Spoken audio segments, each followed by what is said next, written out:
Bab Fadail Ummu Sulaim, iaitu ibu Anas bin Malik. Dan ini juga bab Fadail Bilal radhiyallahu anhuma. Bukan Bilal itu adik-beradik Anas. Ummu Sulaim tu mak Bilal. Tidak. Jadi waw itu tidak ataf kepada Anas, tapi waw itu ataf kepada Ummi Sulaim. Gitulah maksudnya. Ini bab Fadaili Bilal radhiyallahu anhu. Wa babu Fadaili Bilal. Boleh jadi keliru tu. Maka wa Bilal waw tu ataf kepada Anas, bermakna Ummu Sulaim tu mak Anas dan mak Bilal. Bukan kalau gitu. Jadi ya betulnya seperti tadilah bab kelebihan Ummu Sulaim, iaitu ibu kepada Anas bin Malik, dan bab kelebihan Bilal radhiyallahu anhu. Imam Muslim dengan sanadnya meriwayatkan daripada Anas, katanya Nabi SAW tidak masuk ke rumah mana-mana perempuan selain daripada isteri-isterinya, kecuali Ummi Sulaim, yakni rumah Ummu Sulaim, kerana baginda selalu masuk ke rumahnya. Faqila lahu, maka ada orang berkata kepadanya tentang perbuatannya itu, kenapa begitu? Faqala, jawab Nabi SAW, sesungguhnya saya mengasihaninya, saya kesian kepadanya. Saudaranya telah terbunuh bersama saya. Atau maksud bersama saya tu di sini kerana saya. Saudaranya telah terbunuh ma'i li ajli. Bukan dengan makna bersama saya terbunuh. Asal makna ma'i itu bersama saya lah. Atau kalau kita pakai ma'i itu dengan makna asal dia, saudaranya terbunuh bersama dalam perjuangan saya. Begitulah, kena faham gitu. Kalau tidak, saudaranya terbunuh kerana saya. Jadi ma'i itu dengan makna li ajli. Dengan sanadnya Imam Muslim meriwayatkan daripada Anas, daripada Nabi SAW, sabda baginda, saya masuk ke dalam syurga, saya dengar bunyi tapak kasut. Bunyi tapak kasut atau tapak kaki orang berjalan. Itu makna khasfatan. Faqultu, saya pun bertanya, man hadha, siapa tu bunyi itu? Qalu, mereka menjawab, yakni orang-orang dalam syurga, hadhihi al-Ghumaysa bintu Milhan. Inilah Ghumaysa bintu Milhan, ibu Anas bin Malik. Namanya Ghumaysa.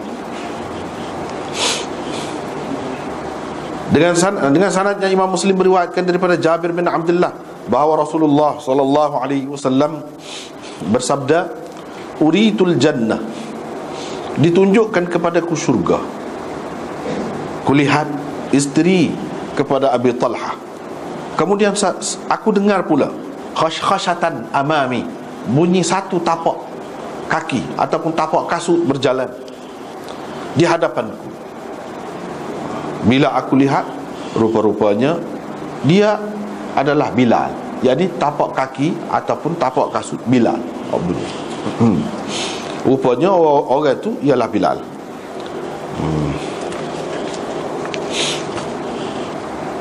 Dengan syaratnya Imam Muslim meriwayatkan daripada Anas, katanya pernah seorang anak lelaki Abu Talhah dengan Ummu Sulaim mati.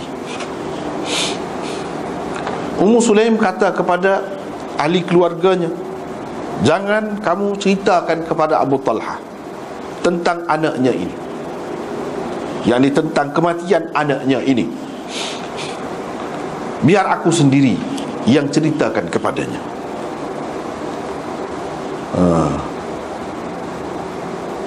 Qala, kata perawi, yakni Anas, Abu Talhah pun baliklah daripada satu perjalanannya. Ummu Sulaim pun menghidangkan kepadanya makan malam. Qaddamat ilaihi asha'an, Abu Talha pun makanlah dan minum. Faqala, Anas berkata lagi, Anas menceritakan lagi, kemudian Ummu Sulaim menghiasi dirinya ataupun berhias untuknya dengan sebaik-baik perhiasan yang pernah dia pakai. Dia hias dirinya.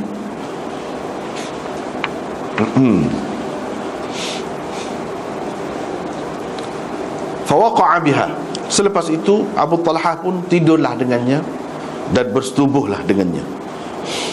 Falamma ra'at, bila Ummu Sulaim fikir ataupun berasa bahawa suaminya telah pun kenyang dan telah pun menyetubuhinya, qalat, baru dia berkata, baru dia menceritakan, katanya, wahai Abu Talha, apa katamu kalau satu kumpulan orang meminjamkan sesuatu barang kepunyaan mereka kepada penghuni atau kepada seseorang lah, kepada seseorang, penghuni rumah ataupun seseorang maksudnya.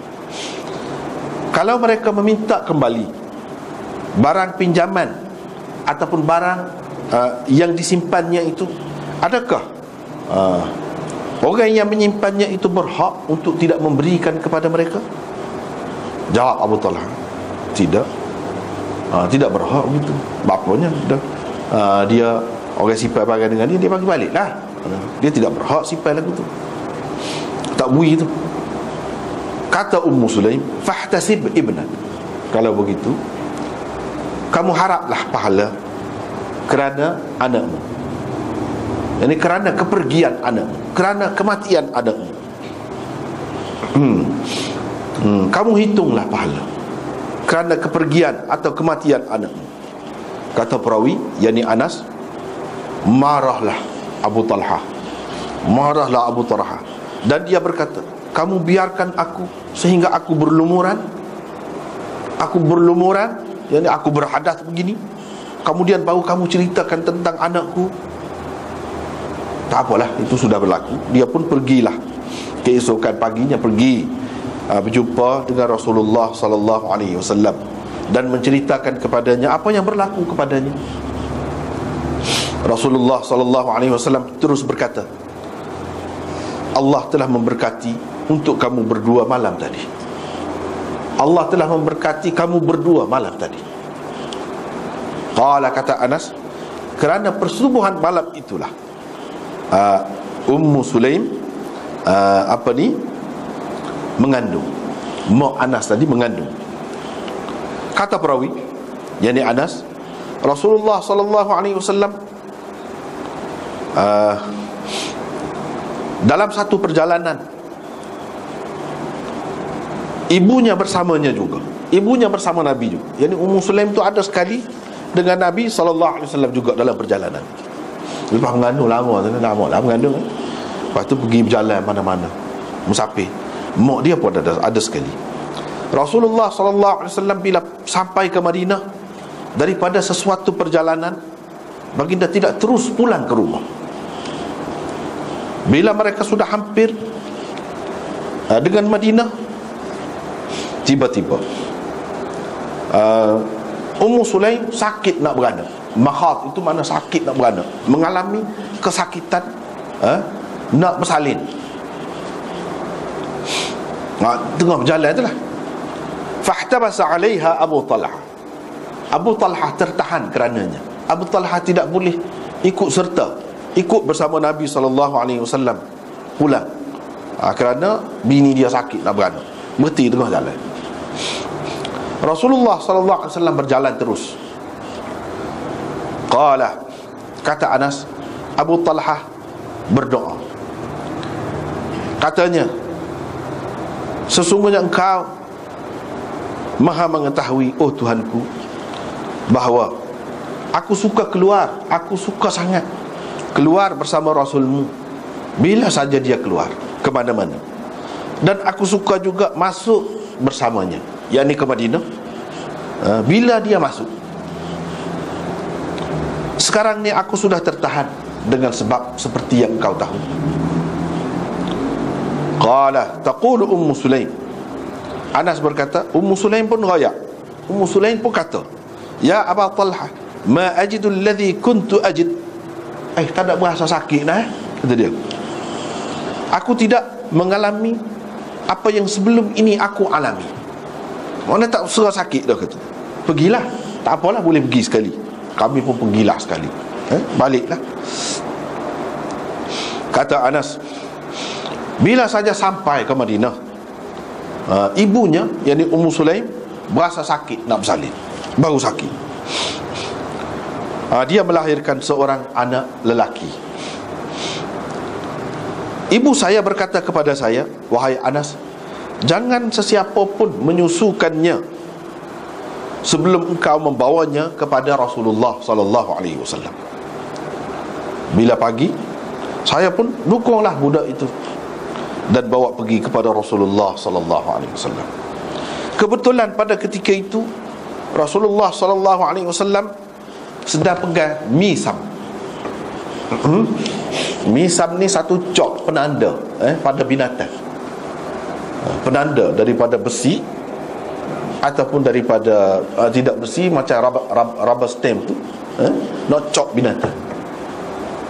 Ataupun tatu, alat untuk mentatu binatang sebagai tanda, itu misab. Falamma ra'ani, bila dia tengok saya, nampak saya, dia pun kata, barangkali Ummu Sulaim sudah beranak, sudah bersalin. Qultu, saya jawab, iyalah.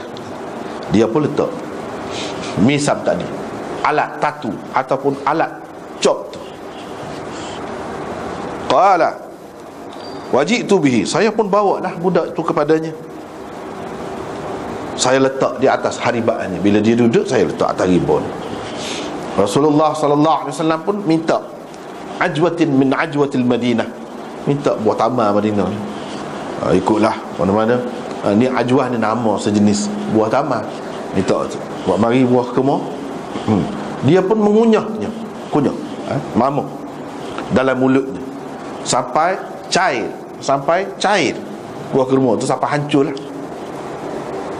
Thumma qadhafaha fi sabi, kemudian dia dilontarnya apa yang ada di dalam mulutnya itu ke dalam mulut bayi tadi. Jadi berdasarkan riwayat ini, mana dekatkan mulut, dia ludahlah dalam mulut, dia ludah gitu sikit. Setengah-setengah menyebutkan dia ambil dengan tangan dia bubuh dalam mulut. Maknanya boleh jadi ada juga dia ludah, ada juga dia ambil dengan tangan dia bubuh, ada juga suap budak tu. Teruslah budak itu yatalammazuha,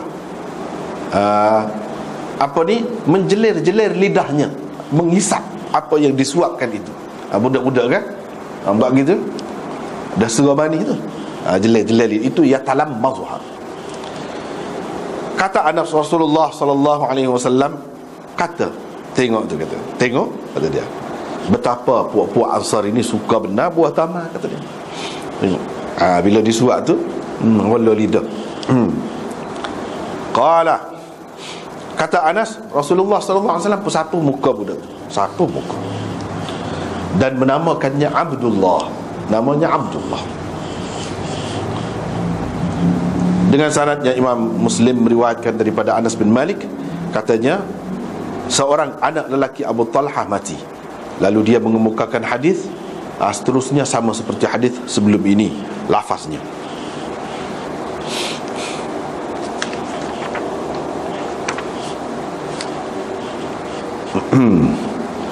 Dengan sanadnya Imam Muslim meriwayatkan daripada Abi Hurairah, katanya Rasulullah sallallahu alaihi wasallam berkata kepada Bilal, inda salatil ghada, pada waktu sembahyang subuh, sembahyang pagi, pada waktu sembahyang subuh, dia kata, wahai Bilal, ceritakanlah kepadaku amalan yang paling kamu harapkan, yang pernah engkau lakukan dalam Islam ini akan berguna kepadamu. Kerana malam tadi saya dengar bunyi tapak kasut engkau. di hadapanku di dalam syurga. Kata Bilal, tidak pernah saya lakukan apa-apa amalan dalam Islam yang lebih saya harapkan manfaatnya kepada saya daripada saya bersuci dengan sempurna pada bila-bila masa, sama ada waktu malam atau waktu siang. Bila saja saya bersuci, saya akan bersembahyang selepas bersuci itu, sebanyak mana yang ditakdirkan Allah untuk saya lakukan, untuk saya kerjakan. Saya semayalah sebanyak-banyak mana. Lepas tu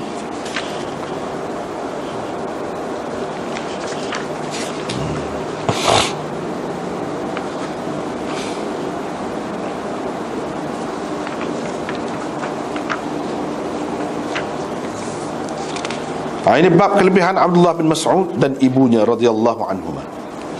Dengan sanadnya Imam Muslim meriwayatkan daripada Abdullah, katanya bila turun ayat laisa 'alal ladzina amanu wa 'amilus salihati junahun fima ta'imu idza mattaqaw wa amanu, hingga ke akhir ayat. Tidak menjadi kesalahan, tidak berdosa orang-orang yang beriman dan beramal salih pada apa yang mereka makan setelah mereka bertakwa dan beriman, hingga ke akhir ayat. Rasulullah sallallahu alaihi wasallam berkata kepadaku, dikatakan kepadaku, diceritakan kepadaku bahawa engkau termasuk di antara mereka, yakni orang tadi, orang yang beriman dan beramal soleh. Dengan sanadnya Imam Muslim meriwayatkan daripada Abi Musa, katanya saya dengan saudara saya datang dari Yaman. Beberapa lama saya berada di Madinah, dan saya fikir beberapa lama kami berada di Madinah. Kami berada yakni di Madinah. Kami tidak fikir Ibnu Mas'ud dan ibunya melainkan sebagai ahli keluarga Rasulullah sallallahu alaihi wasallam, kerana kerapnya mereka ini masuk ke rumah Rasulullah dan kerana mereka selalu berada di samping Rasulullah sallallahu alaihi wasallam. Dengan sanadnya Imam Muslim meriwayatkan daripada Abi Musa lagi, katanya bila saya dan saudara saya datang dari Yaman, lalu perawi menyebutkan hadis seperti sebelum ini. Bila kata bimithli itu, lafaz dia serupa lah, bukan makna dia saja, tapi lafaz dia serupa. Dengan sanadnya Imam Muslim meriwayatkan daripada Abi Musa, katanya saya datang kepada Rasulullah sallallahu alaihi wasallam.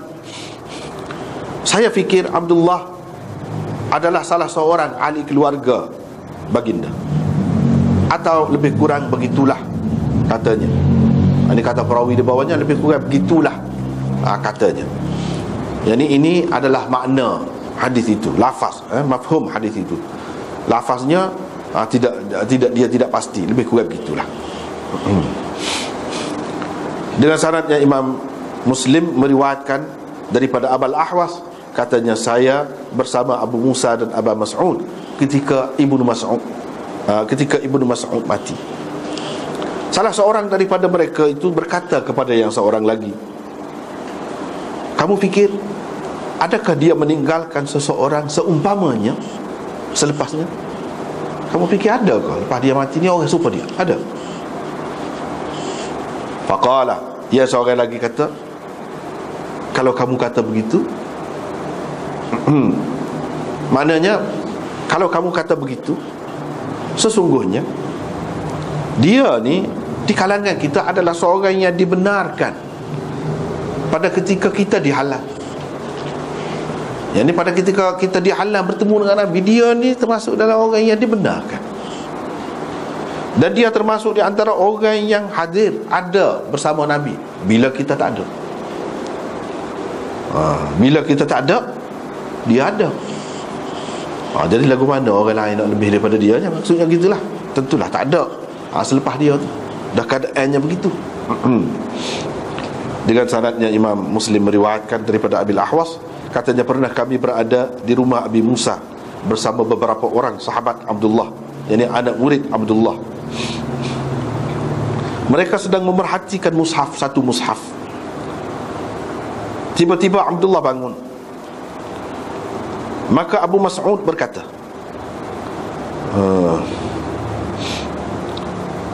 Saya tidak mengetahui Rasulullah sallallahu alaihi wasallam ada meninggalkan selepasnya orang yang lebih alim tentang apa yang diturunkan oleh Allah daripada orang ini. Saya tak tahu. Lepas Rasulullah ada orang yang lebih alim daripada dia ni tentang Quran. Tak tahu. Abu Musa berkata, kalau begitu katamu, maka benarlah. Lain qulta dak, faqad asabta, gitu takdirnya. Faqad asabta, kalau kamu kata begitu, betul. Sebab sesungguhnya dia hadir ketika kita tidak ada, dan dibenarkan kepadanya, yakni untuk bersama Nabi, untuk masuk ke rumah Nabi ketika kita tidak dibenarkan. Dengan sanadnya Imam Muslim meriwayatkan daripada Abil Ahwas lagi, katanya saya pergi kepada Abu Musa, saya dapati Abdullah dan Abu Musa, dan sanad satu lagi seperti itu juga. Cuma dia kata dia hadis Qutbah lebih sempurna dan lebih panjang nak banding dengan saluran sanad sana, saluran riwayat sana. Dengan sanadnya Imam Muslim meriwayatkan daripada Abdullah, yakni Ibnu Mas'ud, bahawa dia berkata, sesiapa yang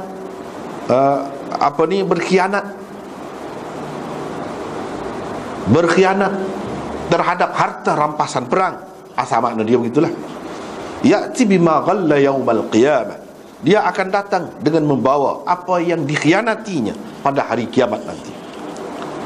Kemudian beliau berkata, kamu nak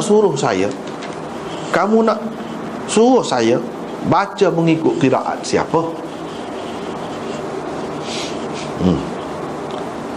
Padahal saya telah membaca di hadapan Rasulullah sallallahu alaihi wasallam lebih 70 surah. Saya mengaji dengan Rasulullah itu.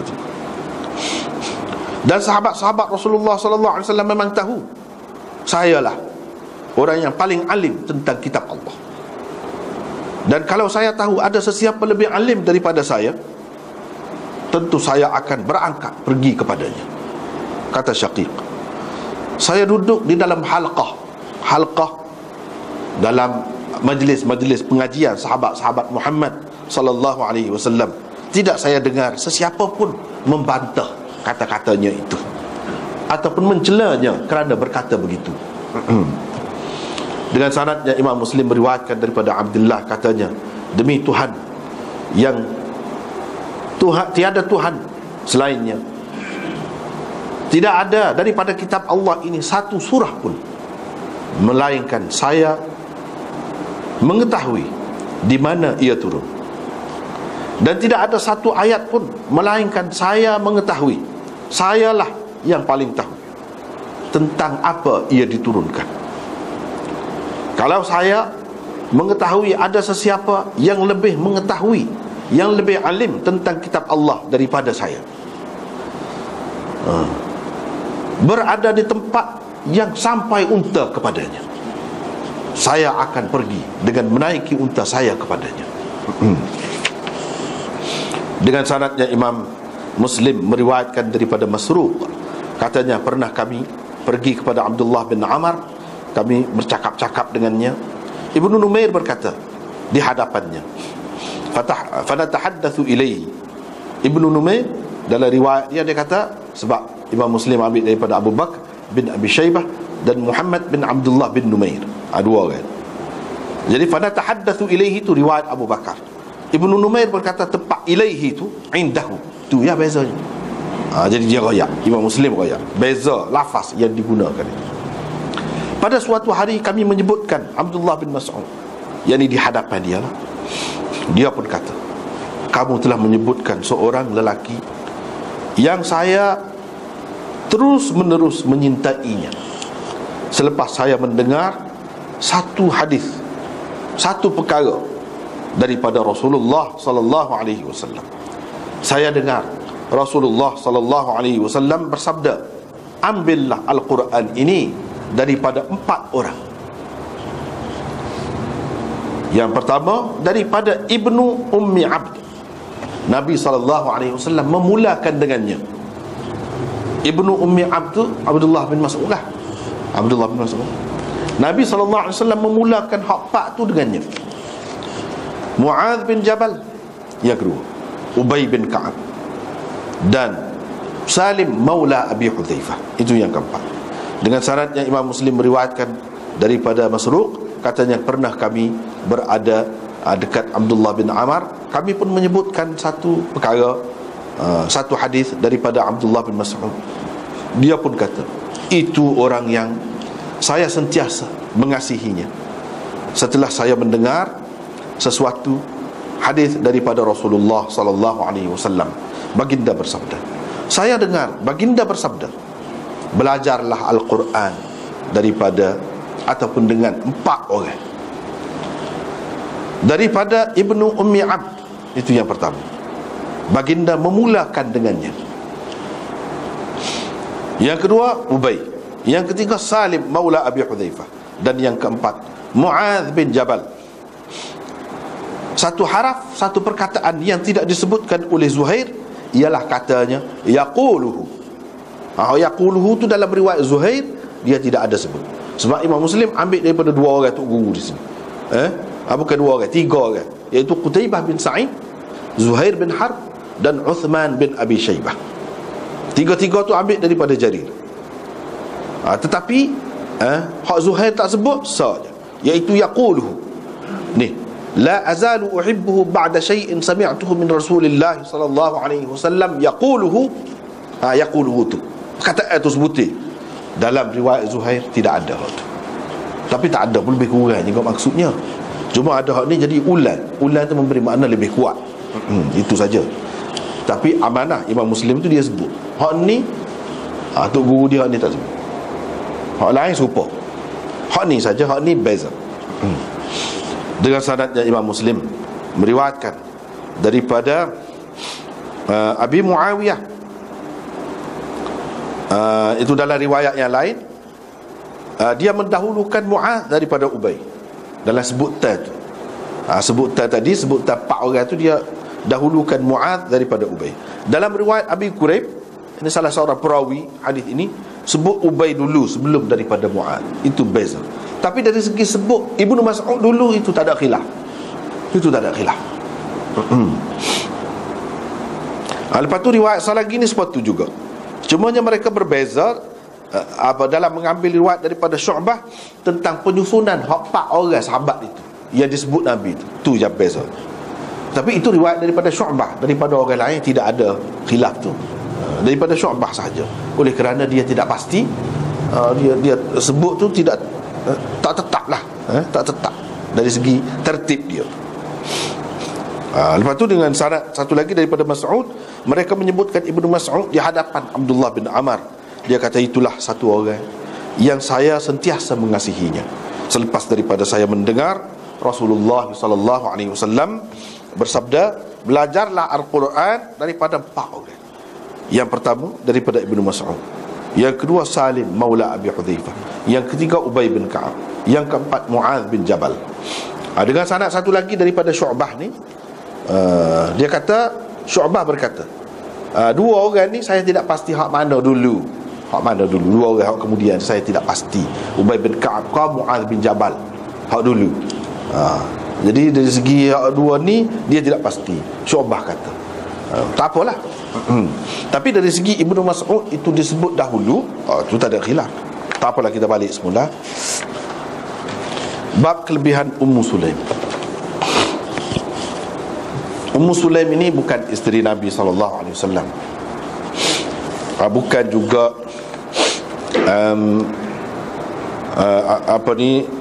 ibu ke pengasuh Nabi SAW, bukan juga. Tetapi dia ni termasuk, dulu kita sudah jumpa dah dalam Muslim ni juga, dalam mak saudara Nabi SAW.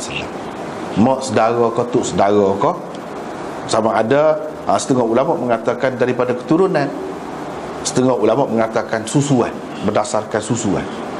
Jadi termasuk dalam mahram Nabi lah, termasuk dalam orang yang haram dikahwini oleh Nabi SAW. Sebab itulah kita tengok dalam banyak riwayat Nabi SAW bebas sangat masuk, pergi mari, bahkan adik-beradik kepada Ummu Sulaim namanya Ummu Haram, yang pergi perang di zaman Sayyidina Uthman itu, di bawah pimpinan Sayyidina Muawiyah, dan mati dalam perjalanan balik tu kerana tergelincir, kenderaan dia tergelincir dan jatuh mati. Ummu Haram tu adik-beradik Ummu Sulaim ni lah. Dalam riwayat Muslim ni juga dulu kita sudah jumpa dah, iaitu Nabi SAW tidur letak kepala dia atas riba Ummu Haram, atas paha dia tidur. Lepas tu Nabi mimpi. Ni nak buat perbuatan Nabi seperti ni tentulah orang ni orang yang mahram dengan dia. Nabi SAW tak akan buat terhadap bukan mahram. Lagu tuma tu tak akan buat. Tak akan buat. Setengah-setengah orang dia kata, macam mana Nabi buat lagu tu? Dia siapa? Kalau kita tak tahu pun dia ni, tak ada riwayat pun, dia kata dia ni mak saudara. Mak saudara susu kau ikutlah mak saudara lagu mana? Tok saudara ke? Kalau tak ada riwayat pun, bila kita tengok Nabi buat lagu tu, kita kena kata mestilah dia ni mahram. Sebab apa? Usah ke Nabi nak tidur atas paha seorang perempuan, sentuh tangan salah pun duduk. Tak ajar dia. Dia kena duduk situ. Apatah lagi kita kata nak tidur letak kepala atas riba seorang perempuan yang bukan mahram. Tentu sekali jauh. Apa lagi? Ada riwayat-riwayat yang menyebutkan, dan inilah yang diterima oleh ulama-ulama kita, bahawa dia ni termasuk di dalam keluarga Nabi SAW yang haram dikahwini baginda juga. Padahal masih muda lagi. Dia adalah, sebab orang zaman dulu kan dia kahwin ni dari segi tempat kita pun begitu, kadang-kadang pak saudara tu lebih muda lagi daripada anak saudara. Lagu tu lah. Jadi begitu juga ni. Jadi kalau kata mak saudara pun, mak saudara lebih muda lagi daripada Nabi SAW sendiri, daripada anak saudara. Sebab dari segi orang dulu kan dia kahwin, zaman sekarang ni lain sikit, tapi lain sikit pun masih lagi umum lagi, iaitu orang perempuan biasanya kahwin umur dia lebih muda daripada lelaki. Kadang-kadang umur tu 20-30 tahun beza. Jadi munasabah lah kalau hak ni termasuk dalam anak saudara dia lebih tua daripada mak saudara, munasabah kan lagu tu. Boleh berlaku lah. Jadi di sini dia sebut, Anas kata Rasulullah SAW tak masuk ke rumah mana-mana perempuan kecuali rumah isteri-isterinya, kecuali Ummu Sulaim. Kalau hak bukan isterinya, bapa Nabi tak pernah masuk ke rumah orang perempuan lain. Tak. Maksud hadis ini begitulah, di dalam syarah-syarah disebut gitulah. Bukan dia tidak masuk, tak masuk ke ruang rumah hak kita khusus dengan orang dalam rumah lah. Ke ruang itu, ruang tamu tu dia masuk. Bukan kata Nabi SAW ni, kalau orang tu tak ada suami, panggil pun tak pergi, tak pijak atas rumah.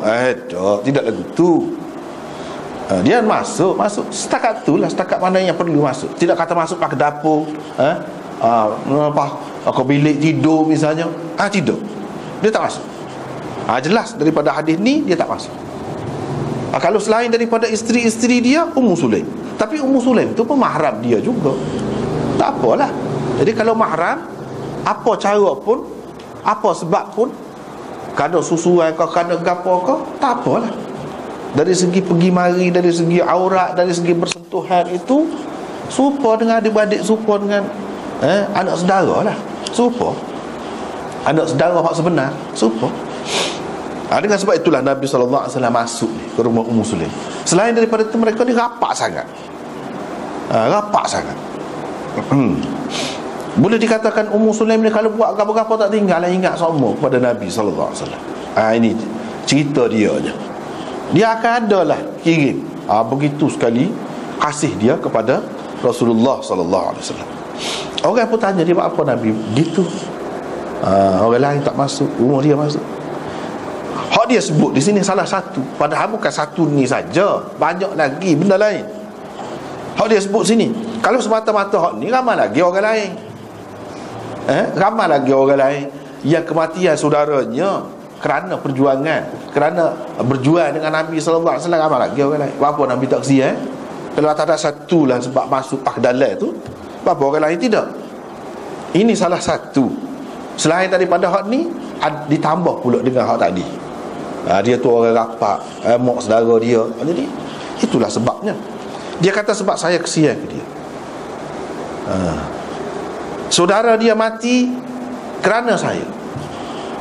Saudara dia tu namanya apa dia? Haram bin Bilhan. Haram bin Bilhan ini salah seorang sahabat yang terbunuh syahid dalam peristiwa Bi'ri Ma'unah. Bi'ri Ma'unah, di mana sahabat-sahabat Nabi SAW diminta, orang kafir minta biar Nabi SAW hantar beberapa orang sahabat dia pergi mengajar. Kononnya rupanya mereka tipu, mereka nak bunuh sahabat-sahabat. Dia Allah sampai tengah jalan dia kepung, dia pakat dah. Lepas pada tu Nabi tak hantar adalah mudah-mudah. Sebelum pada tu itulah peristiwa yang berlaku. Tapi kalau kita tengok dalam riwayat-riwayat ni, dalam Muslim, dalam lain-lain sudah ada dah dulu jeput dah. Nabi SAW dalam peristiwa ni dia tahu orang ni gini. Dia tahu, Tuhan pun tahu dia. Cuma apa yang tak tahu dulu. Kalau bukan duduk di tangan dia, nak tahu tak tahu ni Tuhan pun tahu. Kalau boleh tahu dia tak pergi. Kalau tak pergi tak mati syahid. Sedangkan nak boleh berlaku mati syahid tu, bila dia pergi, dia pun tu tipu, perdaya. Dan dia adalah dalam peristiwa tu kan, bila ditikai daripada belakang tu, dia kata fuztu wa rabbil Ka'bah. Dia adik-adik dia ni, aku sudah berjaya dah, kata dia, demi Tuhan Ka'bah. Bila kena tikai nak mati, dia berjaya dah. Dia kata aku telah berjaya aku, kata dia, demi Tuhan Ka'bah. Dia adik-adik dia tu lah. Jadi Nabi SAW kata saudaranya terbunuh bersama saya, yakni bersama dalam perjuangan dengan saya. Kalau kita nak pakai ma'i bersama, kalau kita kata ma'i itu dengan makna li ajli, kerana saya lah yang suruh dia pergi ke sana tu, kerana saya dia pergi, dan dia menganggap itu satu kemenangan, satu kejayaan besar kepada dia. Jadi dengan sebab tu boleh jadi orang tanya ni ketika peristiwa tu baru berlaku, jadi dia sebut tu. Kalau tidak, orang lain pun tahu dia ni ada hubungan dari segi mahramiyah dia tu, dari segi mahram dia tu. Jadi hadis ini menunjukkan kelebihan Ummu Sulaim lah. Sebab orang lain dia tak, Nabi SAW tak masuk bahagian dalam rumah. Lepas tu kita kata ada dalam peristiwa lain Ummu Haram tu serupa lah. Boleh jadi setengah, macam Imam Nawawi sebut ni, dia kata boleh jadi rumah dia tu dekat Tula, situlah. Jadi bila kata tidak masuk ke rumah orang lain, mana-mana perempuan kecuali rumah Ummu Sulaim, termasuk juga Ummu Haram pun duduk dekat tu juga, dalam rumah tu juga. Ataupun kalau sebut Ummu Sulaim, begitu juga dengan orang lain hak serupa dengan Ummu Sulaim, macam Ummu Haram, adik-beradik Ummu Sulaim, Nabi masuk lah, hak tu tak kira lah. Jadi hak ni disebut dikecuali ni bukan Ummu Sulaim saja, orang lain hak serupa Ummu Sulaim pun termasuk juga. Termasuk. Ini kelebihan Ummu Sulaim. Seterusnya riwayat daripada Anas, daripada Nabi SAW, katanya Nabi SAW bersabda, saya masuk ke dalam syurga, saya dengar bunyi tapak kasut, khashfatan. Saya pun kata, siapa bunyi? Kadang-kadang kita bunyi kan, bunyi orang luar rumah kita, bunyi kasut, bunyi siapa tu? Sebab kita tak nampak orang, tapi bunyi tapak kaki dia ataupun tapak kasut dia berjalan tu, bunyi siapa tu? Begitulah hak ni. Mereka itu jawab, hak dalam syurga tu malaikat lah kira-kiranya. Ini Rumaisah bintu Milhan, mak Anas bin Malik. Jadi mana dalam dunia lagi Nabi SAW sudah ditunjukkan dia ni ahli syurga, masa duduk dalam syurga, ahli syurga. Jadi hadis-hadis seperti ini menjelaskan lagi maksud kata 10 orang sahabat ahli syurga tu. Kita sudah sebut dah sebelum pada ni, iaitu bukan 10 orang tu saja, setengah-setengah kata inilah sahabat-sahabat al-mubasyarah bil jannah, sahabat 10 menyuruh sangat sebut 10 yang diberikan berita gembira akan mendapat syurga ke apa. Jadi setengah-setengah orang tu dia ingat 10 tu saja je. Dah banyak lagi hak lain. Apa hak 10 tu sebut 10. Sebab dia ada beberapa perkara yang jadi serupa tu, hak 10. Dari segi orang bangsawan, dari segi orang hak peringkat awal masuk Islam, dari segi orang yang banyak sumbangannya kepada Islam, dari segi hak 10. Dan Nabi SAW sebut dalam satu hadis 10. Sebab tu jadi suhu hak 10 tu bukan makna sahabat-sahabat lain tak ada jaminan syurga dah. Misalnya hadis ni, Sulaim ni pun ada syurga juga. Kalau tidak, macam mana bunyi tapak kaki dalam syurga? Duduk dalam syurga. Jadi dalam syurga sedangkan dia tidak mati. Itu syurga di alam mithal ataupun syurga sengoti, tapi ditunjukkan kepada Nabi SAW, dia tu sudah masuk dah. Supaya Nabi SAW masuk, padahalnya hak masuk sebenar, gabungan semua sekali, ruh, tubuh, dan nasamah, 3 ni. Baik, lepas pada hisab, pada masa ni, hak tu baru masuk sungguh. Hak kata masuk dalam syurga, masuk dah tu ruh. Hak dalam tubuh kita ni, ini orang panggil nasamah, bukan ruh. Nafs, orang panggil kullu nafsin dha'iqatul maut. Nafs, hak dalam tubuh. Setengah-setengah tu dia sebut ruh. Tak apalah, itu masalah istilah. Tak apalah. Mengikut ulama macam-macam, banyak pendapat ni tentang ruh ni serupa kau tidak dengan nafs atau nasamah, macam-macam perbahasannya. Tetapi hak kita pilihnya iaitu ada 3 perkara: tubuh, nasamah atau nafs, dan yang ketiga ruh. Ruh tu tidak duduk dalam tubuh. Hak duduk dalam tubuh dalam Quran sebut nafs, dalam hadis sebut nasamah. Cuma kadang-kadang secara umumnya, istilah umum tu ruh tu. Ruh tu boleh masuk dalam syurga. Kalau mati masuk lalu dalam syurga, tapi dia masih ada hubungan lagi dengan tubuh, dengan nasamah ni. Masih ada hubungan. Hak ada di bumi, hak terpisah tak masuk syurga je, tubuh dengan nasamah. Ni tu. Tapi roh tu tetap jadi pengawal dia. Cuba pengawal dari dalam syurga, ada hubungan dari dalam syurga. Sebelum pada tu, sebelum mati tidak. Kalau tidak ahli syurga tidak.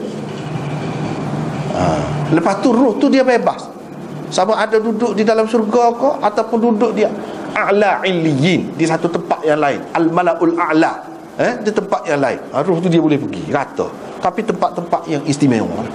Walau bagaimanapun dia tetap ada hubungan dengan tubuh dan nafs hak di bumi, seperti mana sebelum mati. Antara yang berpendapat begitu ialah Imam Ghazali. Dia kata roh ialah mengawal, bukan dalam tubuh ni roh. Anda sendiri pun nampak lebih cenderung kepada hal tu, sebab banyak sangat hadis-hadis yang menyebutkan masuk dalam syurga. Masuk dalam syurga tu hak mana? Roh masuk dalam syurga. Jadi hak tidak masuk lagi selepas pada selesai tu hak mana? Itu gabungan tu, ketiga-tiga sebagai sesuatu yang kekal, tak pergi ke lain dah. Hak tu selepas hisab saja, di pada mahsyar, selepas selesai di situ barulah masuk ke dalam syurga, kekal abadi buat selama-lamanya. Gabungan 3 tu sekali. Maknanya hak tu yang dikatakan istimewa sangat kehidupan, sebab gabungan 3 tu sekali, tak pisah. Sedangkan dalam dunia ni tidak gitu, sementara saja. Hak kata nafas ataupun nasamah itu pun sementara juga, duduk dalam tubuh, bukan buat selama-lamanya. Tubuh ni pun hancur juga, sementara juga. Hak ni hak dalam dunia. Tapi ketika wujud hidup tu, memanglah tubuh ada, nasamah ada, dan hubungan dengan roh tu pun ada. Tak apalah hal tu. Jadi hak ni dia kata, mereka kata Rumaysah bintu Milhan, Mak Anas jelaslah kepada kita bahawa dia ni ahli syurga. Dan kalau kita kata ruh dia masuk dulu, ataupun ini alam mithal. Alam mithal ini bukan makna syurga sengati, tapi gambaran syurga. Kira-kiranya akan masuk ke situ. Tetapi kalau kita tengok hadis-hadis ni, dia sebut dakhaltul jannah, saya masuk dalam syurga. Jelas syurga tu. Apa orang ni ada dalam syurga lagu mana? Maknanya ruh boleh masuk dalam syurga. Apa duk alam misal? Tak payah alam misal. Dalam syurga. Pak Nabi, masuk lagu mana? Ruh dia masuk. Ruh boleh pergi mari.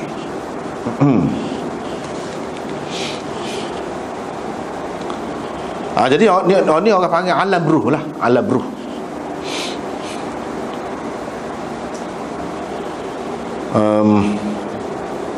Dan Nabi SAW kata masuk saat ni, masuk dalam mimpi. Dia mimpi ni bukan dalam sedar, tidak dalam mimpi. Tapi mimpi Nabi SAW serupa dalam sedar, serupa.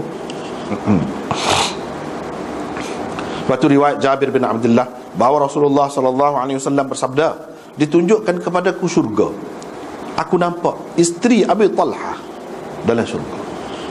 Abu Talha tu ayah kepada Anas lah, tapi ayah kata ayah tiri, Anas bin Malik. Anas bin Malik. Malik tu ayah kepada Anas.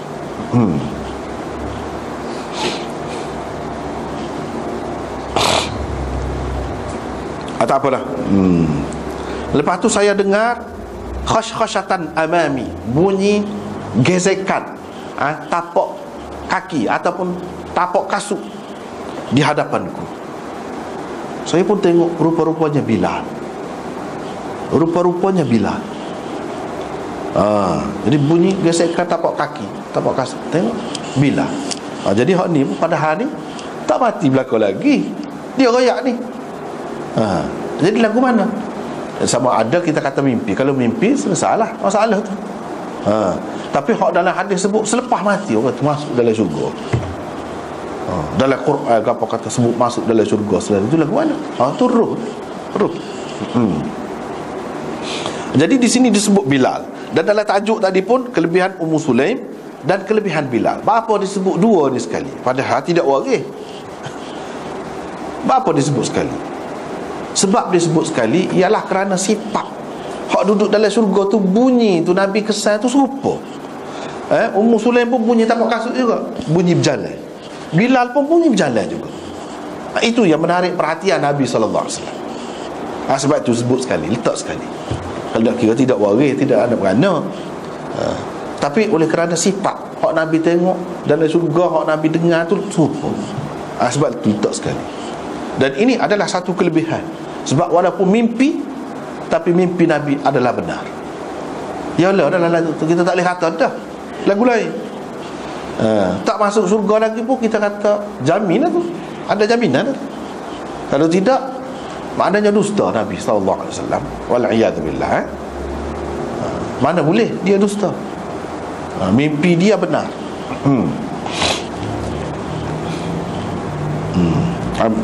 Jadi tu sebab itu sebut sekali. Lepas tu yang keduanya, kerana kedua-dua orang ni banyak khidmatnya kepada Nabi SAW. Banyak benar khidmat. Hak ni yang lelaki, hak ni perempuan. Bahkan anak dia tu dihantar kepada Nabi SAW untuk jadi khadam, untuk memudahkan urusan Nabi SAW. Anak dia kecil lagi di atas dah. Ikutlah Nabi nak suruh gapo, nak buat gapo, suruhlah dia. Itu pengorbanan dia, bukan setakat dia saja. Jadi dari segi sama-sama khadam Nabi SAW. Supaya kalau Bilal khadam lelaki, Ummu Sulaim perempuan. Lepas tu nak cerita lagi kelebihan Ummu Sulaim ni. Kata Anas, dia kata pernah anak Abu Talha mati. Anak Abu Talha mati. Anak Abu Talha dengan Ummu Sulaim. Bukan dengan orang lain. Anak Abu Talha dengan Ummu Sulaim. Sebab Ummu Sulaim ni dia kahwin dengan orang lain dulu. Abu Talha pun ada menikah dengan orang lain juga. Bukan anak Abu Talha dengan orang lain, anak Abu Talha dengan Ummu Sulaim. Jadi Ummu Sulaim ni orangnya tenang, tidak kata gelisah, resah, tak kabak diri, tidak jenis itu. Orangnya tenang, jiwanya tenang. Anak mati ni, anak dia sendiri, anak mati begitu tenang. Dia royak kepada anak-anak dia, jangan siapa-siapa royaklah kepada Abu Talha. Abu Talha tak ada pasal tu, tubik pergi keluar. Biar saya sendiri yang royak dia. Orang lain tak usah buka mulut lah. Jadi bila Abu Talha mari balik, dia pun tengah malam balik, dia pun hidang makanan. Bini jauh ni baik, istimewa benar ni kalau ni. Hidangkan makanan malam, makan malam. Abu Talha pun makan. Tak cara kan anak ni muka penat-penat baru gelik ni kan. Kadang-kadang balik lewat ke apa-apa. Semua biasa lah. Orang sampai dulu sahabat-sahabat ni pergi perang sikit lah, balik. Pergi pula, pergi sana pun dakwah, macam-macam kerja je. Itulah. Kalau keluar musafir. Anas kata ya Ummu Sulaim ni pun janguk tak kira lah. Paling comel dia janguk. Paling janguk. Kalau hak paling janguk dia pernah berhias, lagu itulah. Ma kana tasanna'at lahu ahsana ma kana tasanna'u tu yang kedua tu fi'il mudhari' tu. Tasanna'u dia buat ta satu, sebab tu bagi depan. Kalau nak kira hak dia berjanguk, paling janguk lepas lagu itulah paling janguk. Bila dah janguk ni, biasalah orang lelaki, suami dia tertarik hati. Kalau tidak begitu pun boleh berlaku kan. Ini kan apa pula begitu, dia pun bersetubuhlah, tidur sekali bersetubuh. Bila dia tengok suami dia ni telah kenyang dan telah pun menyetubuhinya dan telah pun puas dari segi nafsunya, dia pun kata, Abu Talha kata, lagu mana kalau orang letak barang dia pada sesiapa lah, pada kita ke pada sesiapa ke, dia simpan barang dia untuk sementara waktu. Lagu mana lepas pada tu kalau dia minta dengan kita, adakah kita berhak untuk tak bui kepada dia? Abu Talha kata, apanya kena barang orang, dia simpan mentai dengan kita, kita kena bui, tak ada hak kita nak simpan. Dah kalau lagu tu kata dia, terimalah kata. Haraplah pahala, kamu hitunglah pahala daripada Allah dengan sebab anakmu. Ihtasib ibnak, dia buat tu dalam bahasa Arab. Memang di lagu itulah. Kamu hitunglah pahala. Kalau nak pahala banyak, itu boleh tahu itulah pahala dengan sebab kematian anakmu. Kejut Abu Talha lah, marahlah dia. Bapa biarkan saya berlumuran begini. Berlumuran lah, kita kata beradah. Lok sampai gini mau tak royak. Orang lain tahu belakang dah. Marahlah dia. Royak, baru royak kata dia. Tak apalah, dia pergi. Esok pagi pergi jumpa dengan Nabi SAW, sembahyang sekali, royak kepada Nabi SAW. Rupanya Nabi diberitahu dah oleh Allah SWT. Hak malam tu dia tidak tidur saja, lekat perut dah orang kata. Malam tu habui selalu, malam tu gati, tu habui selalu gati. Nabi SAW kata, Allah telah memberkati untuk kamu berdua pada malam tadi. Nabi kata, malam tadi berkat, Tuhan beri berkat pada kamu. Memang mengandung dia apa pada tu. Ni cerita mengandung. Bila mengandung, lepas pada tu pergi pula, mengandung-mengandung pun pergi pula mana-mana perjalanan, mana-mana perai, apa-apa yang perlu dia pergi juga. Orang Tina pun pergi juga. Bukan kata orang Tina tak pergi, duduk rumah saja. Dah sampai Nabi, orang Tina pun perai juga, pergi juga buat kerja apa yang dia boleh buat. Pergi. Bila pergi sekali dengan suami dia lah pergi alah kelik, sakit perut, nak beranak. Nak beranak. Bila nak beranak tengah jalan, tak boleh tunggu. Nabi banyak lagi kerja-kerja lain, nak sapa dah ke Madinah ni. Jadi lagu mana? Nabi SAW dia tidak royak, dia tidak balik tiba-tiba gitu. Selalu dia akan singgah di masjid dulu, kau sehingga orang gegar tahu dah, keluarga dia, rumah dia, isteri dia pun tahu dah Nabi SAW balik dah. Begitulah cara dia. Sebab zaman itu tak ada telefon, tak ada apa kan. Nabi pun walaupun dia ada mukjizat pun, ketika Tuhan nak berinya, ketika Tuhan nak nyatakan dalam keadaan biasa ni, bukan mukjizat apa dia duduk tangan dia dalam kocek dia. Bila masa nak tidak lagi tu. Bila Allah SWT bagi tahu, dia tahu. Seperti ni, dia tahu. Dia bagi tahu. Kalau tidak, dia tahu ya. Kalau dia nak lagu Tuhan boleh beri lebih pada telefon lagi. Tapi dia nak kita manusia ni hidup di zaman masing-masing sesuai dengan sebab musababnya.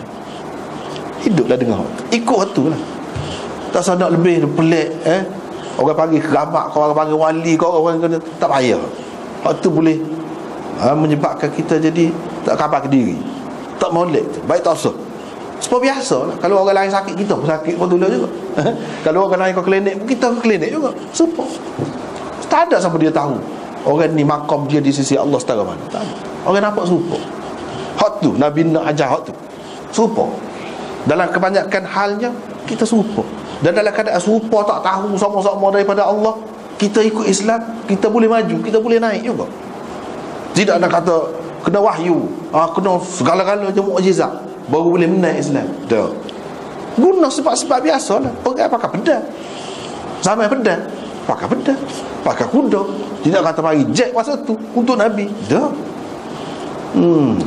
Padahal jet ni hak Tuhan juga. Hak tak ada lagi. Gapo dia tak tahu lagi lah. Kenderaannya, senjatanya Tuhan boleh beri. Seperti mana dia boleh beri kepada orang zaman sekarang ni, dia boleh beri kepada Nabi dia. Tapi tidak begitu. Nak wayaknya di zaman masing-masing, kita kena ikut hak semasa, ikut hak semasa. Jaminan Islam ni berjaya, kejayaan Islam tidak letak pada mukjizat tu, tidak letak pada sakti, keramat, dah. Letaknya pada usaha, kegigihan. Buat kerja, dengan buat kerja boleh pahala. Kalau boleh gitu, tak ada usaha, tak ada pahala, tak ada kerja. Sedangkan Tuhan nak beri pahala kepada kita. Kalau tak lu, tak mati syahid. Sedangkan Tuhan nak beri mati syahid. Kelebihan tu. Itu sebab yang berlaku, apa yang berlaku di zaman Nabi, kena tetap putus betul lah. Mati, itu boleh syahid. Kalau tak lu, nak mati kan? Nak mati syahid mana? Itu sebab dia ada faedahnya belaka tu. Ada faedahnya. Dan Nabi tidak tahu soal ni. Orang apa tahu? Dia manusia. Apa betul dalam Quran kata? Dia kata innama ana basyarum mithlukum. Manusia, bukan Tuhan. Tak keliru lah. Ni kalau sama-sama pelik sama. Manusia ni dia mudah kagum dengan orang. Kadang-kadang lebih-lebih. Bukan-bukan pun dia pelebih. Kalau ada lebih sikit lagi, tak khabar apa Tuhan. Jadi anggap Tuhan. Itu penyakit manusia. Ada yang sebab itu Nabi ni molek, jaga molek. Nak suruh generasi hak mula-mula terima Islam faham molek. Sekurang-kurangnya hak tu dulu. Hak lain tu tak ada lagi, kita ni tak ada lagi masa tu. Sahabat-sahabat ni faham sahabat tu lagu mana terhadap Nabi. Kita boleh tahu melalui hadis-hadis. Tak apalah. Dia pun royak. Sakit perut. Bila sakit perut, tak apa, kena tunggulah sini. Tak boleh pergi lah. Nabi pun kena pergilah, mula tu ada kerja. Abu Talha pun berdoa situ. Dia suka benar kalau sekali dengan Nabi semua. Tak say ketinggalan lah. Kalau tubik pun tubik sekali dengan Nabi, masuk pun biar masuk sekali dengan Nabi. Minta dengan Tuhan lah. Kalau boleh tak, jangan pisah lah. Tiba-tiba ini dia tak sakit perut. Tak sakit lah. Tak apa, boleh pergi kan. Boleh pergi. Jadi pergi sekali dengan Nabi lah. Balik tu, balik-balik bila saja sampai di rumah, saling tak apa lah. Ceritanya seperti tadi lah. Jadi dalam cerita tadi, Imam Nawawi telah membuat beberapa kesimpulan.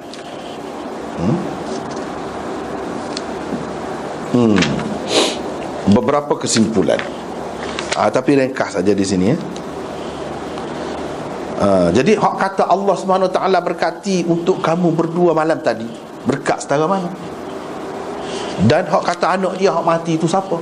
Semua ada sebut dalam syarah Imam Nawawi ni. Hak mati, anak dia hak mati itu, hak Ummu Sulaim tak rakyat tu namanya Abu Umair. Dalam Muslim ni juga kita sudah jumpa dah dulu. Nabi SAW gurau dengan adik Anas ni.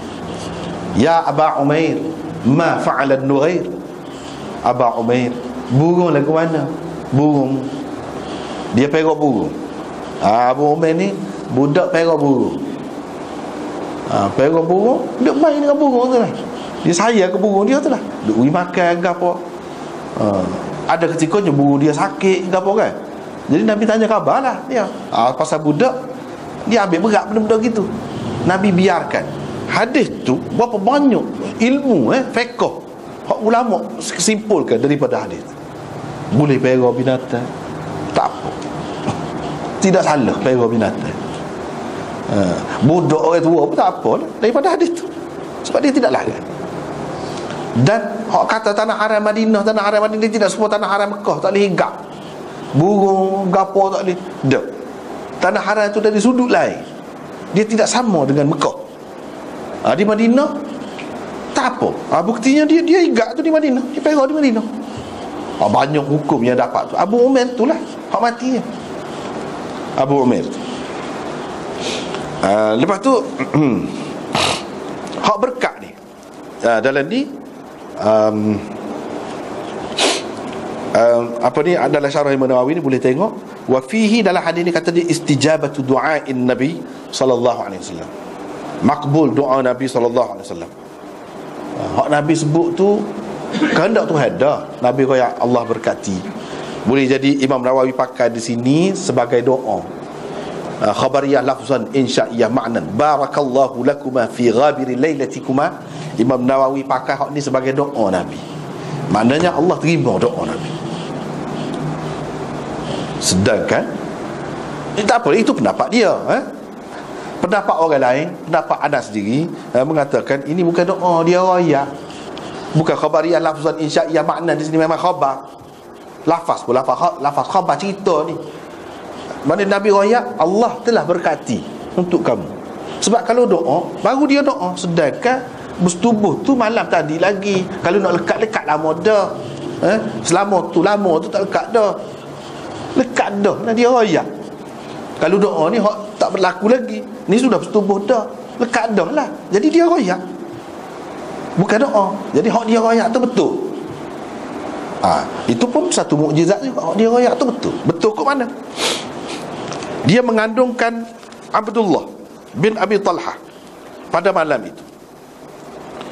Anak kepada Abdullah sani ada 10 orang anak lelaki, rijal, ulama, akhyar, semua jadi alim berlaku. Tu kata berkat tu Nabi royak tu. Berkat ke mana? Kehidupan dia tu lah. Dan salah satu keberkatan yang paling nyata manusia ni yang dikehendaki sangat ialah keturunan dia. Keturunan dia. Di sini dia dapat 10 orang anak Abdullah tadi. Lelaki saja. 10 orang. Hak perempuan tak kira. Kira hak lelaki. 10 orang ni jadi alim. Maknanya alim ni satu kelebihan lah. Satu kelebihan. Dan orang yang terpilih dalam masyarakat. Itulah keberkatan. Dan dalam hadis ini juga kita dapati ada karamah zahirah li Abi Talha. Karamah yang zahir Abu Talha. Dan kelebihan Ummu Sulaim. Pasal apa? Bukan senang seorang perempuan biasanya dia lebih daripada lelaki. Kalau lelaki jerit, perempuan lebih lagi jerit, boleh jadi sampai merau. Kalau lock dia tidak tenang. Anak mati ni, siapa dia tak sayang kepada anak? Saya belaka. Tapi tenang. Dia boleh sembunyikan hak benda sepatut sembunyikan. Biar tenang dulu. Tidak kata hujani ataupun bebankan suami tu dengan macam-macam bebanan, bertubi-tubi. Balik tu tak ada masuk pintu lagi royak dah. Bersemu-semu royak dah. Anak ni gini, anak ni gini, serabut lah. Laki balik pun jadi serabut kan lagu tu. Tengok pengajaran tu. Seorang apa nama ni, ibu rumah, suri rumah, isteri, kita kata sepatutnya lagu mana? Hak bijaksana yang mendapat keberkatan daripada Allah SWT. Lagu mana orang? Lagu ni. Lagu ni orang hak dapat keberkatan. Dia tenang. Buat gapo dia? Hak menenangkan suami dia. Kalau nak bincang, nak gapo pun, nanti dulu bincang ke dia. Itulah hak sepatutnya. Kalau nak balah, bukan suami isteri tak boleh balah, tak boleh bertegang orang leher. Boleh, jangan depan anak misalnya. Jangan bagi contoh-contoh yang tidak baik. Ketika duduk makan, ketika duduk tidur, jangan pukul. Biar dia makan. Misalnya itu antara bimbingan yang diberikan oleh ulama hasil daripada kajian terhadap hadis ni. Banyak benar. Kalau buat jadi boleh, jadi tenang keluarga. Nak menghadapi hidup ni yang penuh cabaran, mesti jiwa yang tenang, jiwa yang kuat, tabah. Nak boleh kuat tu dia kena mak ayah tu lagu tu. kena beberapa generasi lagu tu kau jadi kau kuat. Darah tu lagu tu baru tahan. Sebab tu kita tengok kadang-kadang orang cerdik, pelik cerdik, mak pak dia tidak begitu. Dia tidak boleh tahan lama, dia tidak boleh tahan uji hanya dari satu sudut. Itu bahaya tu, tak kemah mana. Kalau angin mari ribut mari dia boleh terbalik. Tapi kalau orang ada keturunan, ada darah, lagu lain. Mungkin di peringkat awal dia tak ada belah mana, kemudian hari dia cemerlang. Itu kita tengok beza hak keturunan, hak bakar kata. Bakar tu. Sebab dia darah tu lah, dia dalam darah tu. Benda ni boleh jadi tidak tubik satu ketika, kemudian hari dia tubik. Sebab itulah perlu tenang daripada keturunan lagi, perlu juru, perlu baik daripada keturunan lagi. Seperti di sini, wa fihi tahnikul maulud. Dalam hadis ni kita baca tadi ada tahnik. Tahnik ni orang panggil, kadang-kadang orang baru lahir tu, bayi tu, kita suap ke dia makanan tu hak sunnahnya inilah, inilah buah kurma saja. Adapun dengan cincin emasnya, dengan garanya, dengan asal gelugonya, dengan apa tu, waktu mengaruh, itu adab saja, adab Melayu. Tak tahu mari mana tu hak sunnah Nabi nya ni, kunyah-kunyah ambil, sebab ada ludah tadi, ataupun kalau payah ambil mulut tu hak sudah hancur dah, sudah air dia tu, ambil rasa dia saja, bubuh dalam mulut tu. Ada tahnik ni. Selepas Nabi hak moleknya orang-orang alim, pewaris Nabi. Kalau nak tahnik, hak tu hak paling molek. Kalau tidak pun ibu bapa, kalau dia sudah pandai dah, alim dah, buat diri lah, tak payah menyusah orang, tak payah menyusah orang. Dan hak moleknya kadang-kadang ni dibawa kepada orang soleh untuk ditahnikkannya, untuk ditahnikkan saja. Ni Imam Nawawi sebut. Dan harus menamakan kanak-kanak ni pada hari dia lahir lagi, boleh. Misalnya ni pagi tu bawa apa pun nama selalu, nama Abdullah. Nabi kenal benar nama lagu-lagu tu. Dia pun nama pada hari lahir, tidak pada hari yang ketujuh. Hari yang ketujuh pun ada juga hadis, tak apalah. Hari yang pertama pun boleh juga. Tetapi hak kebanyakannya di dalam sunnahnya hari yang ketujuh. Sebab hari itu juga mengekoh, buat akikah pun ada hari itu juga. Dan elok bubuh nama Abdullah, molek bubuh nama tu, atau nama-nama yang seumpama itulah yang menampakkan kehambaan kepada Allah. Jangan pula nama tu syirik, hamba kepada orang-orang lain pula. Seperti orang-orang Syiah, dia bubuh nama Abdul Husain, bukan Abdullah, jadi hamba Husain. Orang sekala dia Abdullah, Abdul Rahman, dia tukar bubuh Abdul Husain. Itu syirik jadi lagu tu.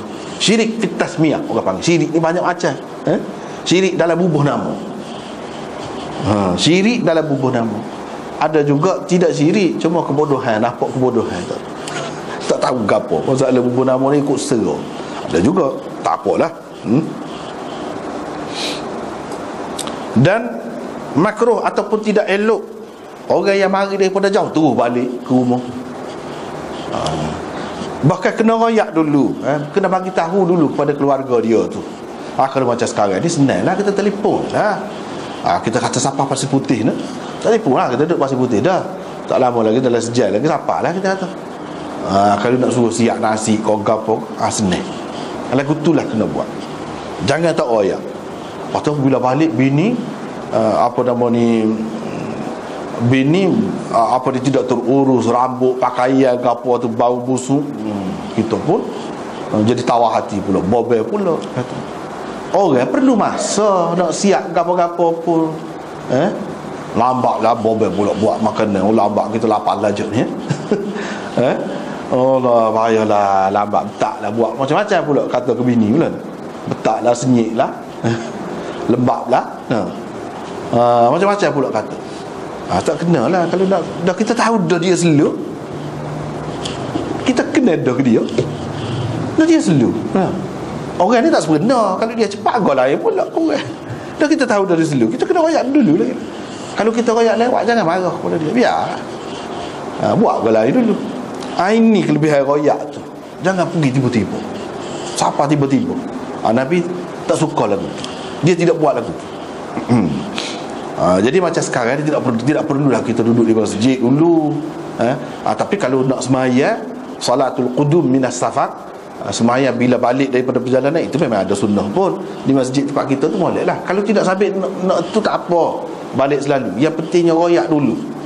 Hak tu je naknya, royak dulu. Nanti balik dia tak ada pula. Apa tu duduk fikir, jalan semacam. Kalau kita tak ada jalan semacam, macam-macam.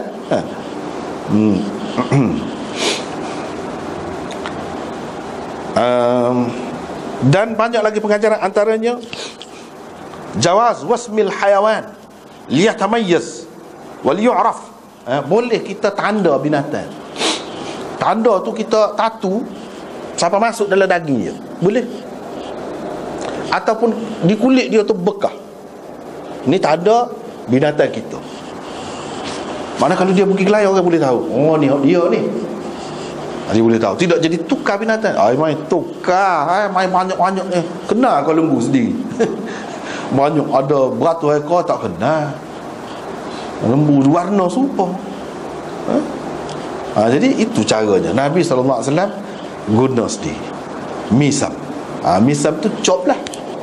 Chop tu kalau bekas tak lama mungkin hilang. Kalau kita kata macam rubber stamp tu, begitu dakwat saja. Biasanya orang buat, kalau macam di Pakistan, dia bubur tatu sampai ke dalam daging masuk. Jadi hak lagu ni boleh ke tidak? Boleh.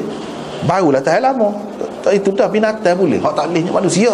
Hak tak bolehnya tatu ni. Binatang pun tak boleh juga kalau banyak-banyak. Menyeksa ke dia. Sudah. Jadi biasanya dia guna besi panas, atau guna besi panas dia cop.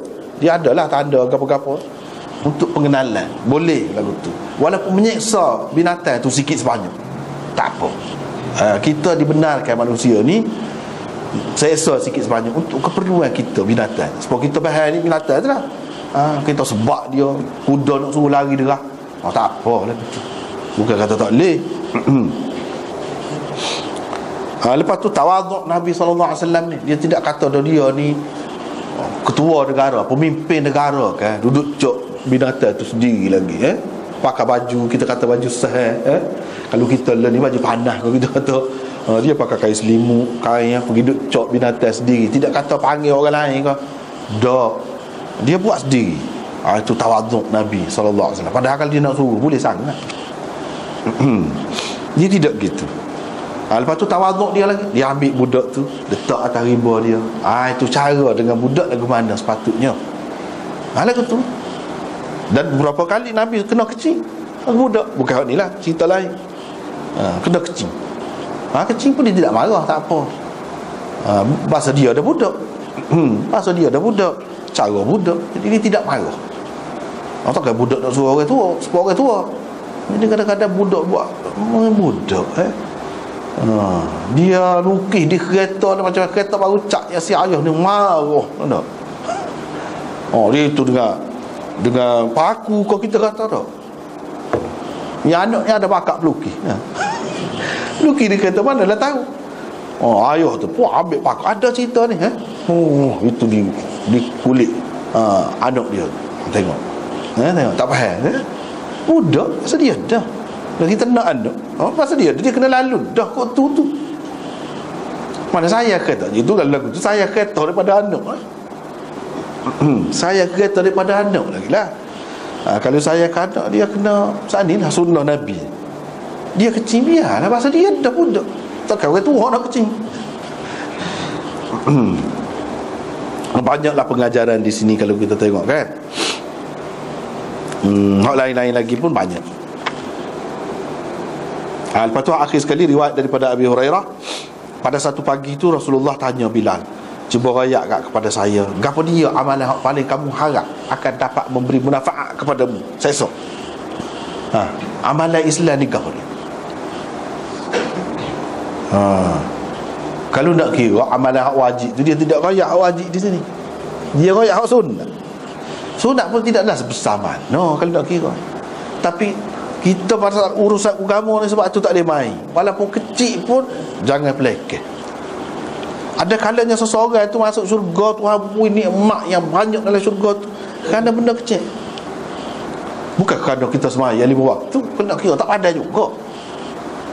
Tak pandai juga kena kira. Dengan sembahyang 5 waktu tu Tuhan nak beri segala-galanya ni.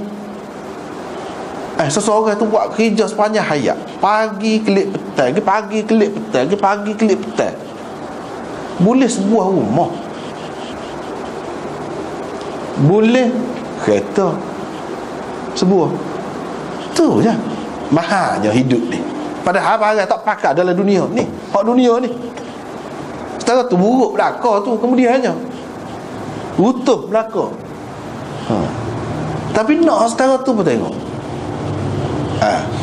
Nak surga ni surga.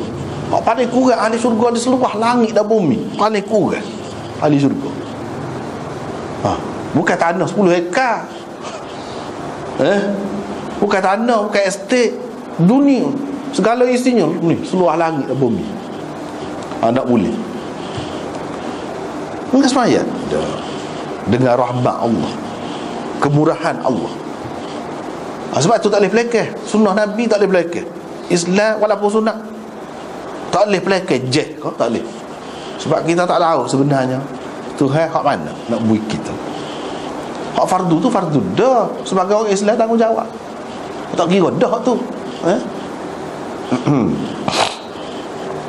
Dia pun kata dia agak kalau bersuci agak ambil air semaya lah maksudnya.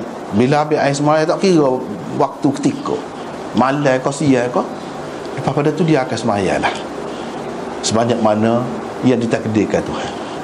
Biasanya 2 rakaat. Di sini dalam Muslim, dalam setengah-setengah riwayat disebutkan, hak bukan Muslim ni, dia sebutkan bahawa dia kata selepas azan, setiap kali lepas azan dia akan semaya lah. Tu selain daripada hak ni. Di sini dia sebut satu. Dia sebut satu. Saya akan semaya lah kata dia. Nabi kata yalah dah hak tu, hak 2 tu lah, kerana 2 tu. Nabi sebut kerana 2 tu. Dia tak sebut fardu hak lain-lain, tak sebut. Sebab Tuhan nak beri kepada seseorang ni dengan rahmat dan kurniaannya. Jadi kita tak tahu mana di mana rahmat Tuhan tu, kurniaan Tuhan duduk mana, tak tahu.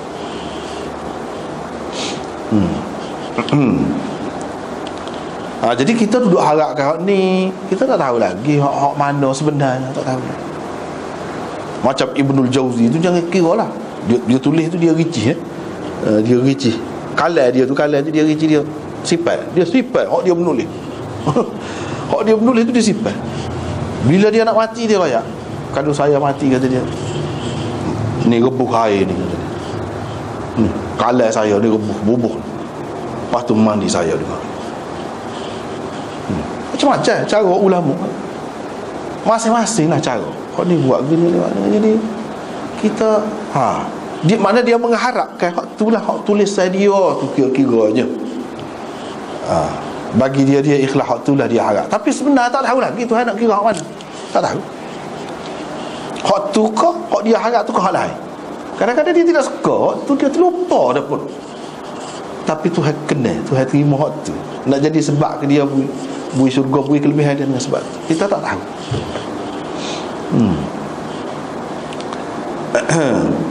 Sebab itulah dalam cerita-cerita, tapi ini cerita bukan hadis lah. Ada ulama mati, pengarang lah menulis. Jadi anak murid dia tanya lepas pada mati tu, mimpi anak murid dia. Anak murid dia tanya, tuan guru lagu mana?